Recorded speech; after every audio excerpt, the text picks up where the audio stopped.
بھائی کہتے ہیں میرا سوال یہ ہے کہ وطر کے بارے میں بتائیں، کیا ایک رکعت وطر پڑھ سکتے ہیں؟ ہم نے سنا ہے کہ وطر 3 طریقے سے پڑھ سکتے ہیں، کیا یہ صحیح ہے؟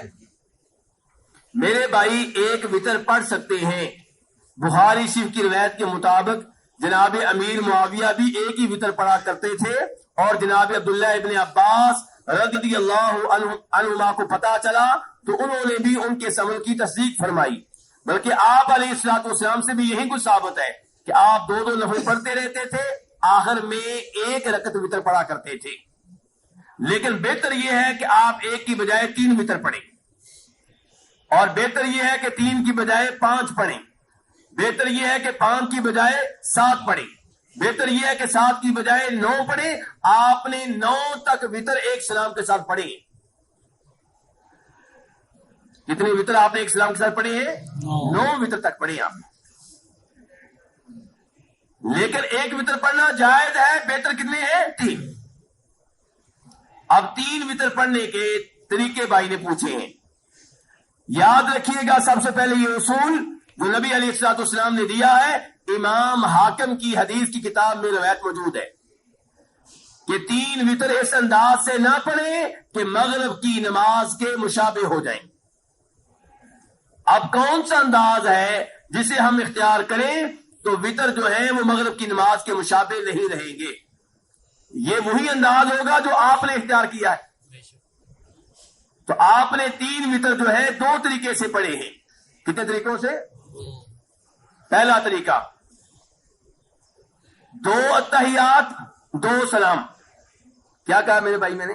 2 اتحیات 2 سلام۔ 2 اتحیات 2 سلام، یعنی کہ 2 رکعتوں کے بعد اتحیات بیٹھے، سلام پھیر دیں، پھر اٹھیں، پھر رکعت پڑھیں، پھر اتحیات بیٹھے، پھر سلام پھیر دیں۔ اس کی دلیل عبداللہ بن عمر کی حدیث ہے جسے امام ابن حبان نے روایت کیا ہے۔ حافظ ابن حجر نے قوی قرار دیا ہے کہ نبی علیہ الصلوۃ والسلام 2 رکعتیں ادا کرتے، سلام پھیرتے، پھر 1 رکعت ادا کیا کرتے تھے۔ اور دوسرا طریقہ 1 اتحیات 1 سلام۔ کیا کہا میں نے؟ کیا مطلب؟ کہ 2 رکعتوں کے بعد آپ بیٹھیں گے نہیں بلکہ کھڑے ہو جائیں گے، تیسری رکعت کے آخر میں بیٹھیں گے، 1 اتحیات اور 1 سلام۔ اس کی دلیل امام بہقی رحمہ اللہ روایت کرتے ہیں، جناب عائشہ رضی اللہ عنہا سے وہ فرماتی ہیں کان النبی صلی اللہ علیہ وسلم یوتر ب3 لا یقعد الا فی آخرہن۔ آپ 3 وطر اس انداز سے پڑھتے تھے کہ درمیان میں نہیں بیٹھتے تھے بلکہ آخر میں ہی بیٹھتے تھے۔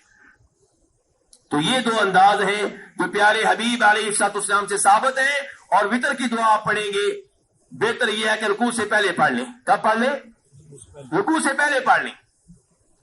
اور وہ دعا کون سی ہے؟ ابو داؤد شریف کی حدیث ہے، آپ نے اپنے نواسے جناب حسن کو وطر کی دعا سکھائی تھی، اللہم اہدنی فی من ہدیت وعافنی فی من عافیت وتولنی فی من تولیت۔ بڑی شاندار دعا ہے، ٹائم نہیں ہے کہ میں اس کے اوپر گفتگو شروع کر دوں۔ یہ دعا یاد کریں، آپ نے وطر کی یہ دعا سکھائی ہے۔ اور جو آپ لوگ پڑھتے ہیں اللہم انا نستعینک، یہ جناب عمر فاروق پڑھا کرتے تھے وطر والے قنوت میں نہیں بلکہ مصیبت والے قنوت میں۔ کب پڑھتے تھے؟ ایک ہوتا ہے وطر والا قنوت اور ایک ہے مصیبت۔ جب امت پہ مصیبت آئی ہو تو نبی علیہ الصلوۃ والسلام سے ثابت ہے کہ آپ کسی بھی نماز کی آخری رکعت میں، کسی بھی نماز کی آخری رکعت میں رکوع کے بعد دعا کیا کرتے تھے۔ تو جناب عمر فاروق نے اللہم انا نستعینک کا یہ دعا پڑھی ہے مصیبت والے قنوت میں، قنوت نازلہ میں۔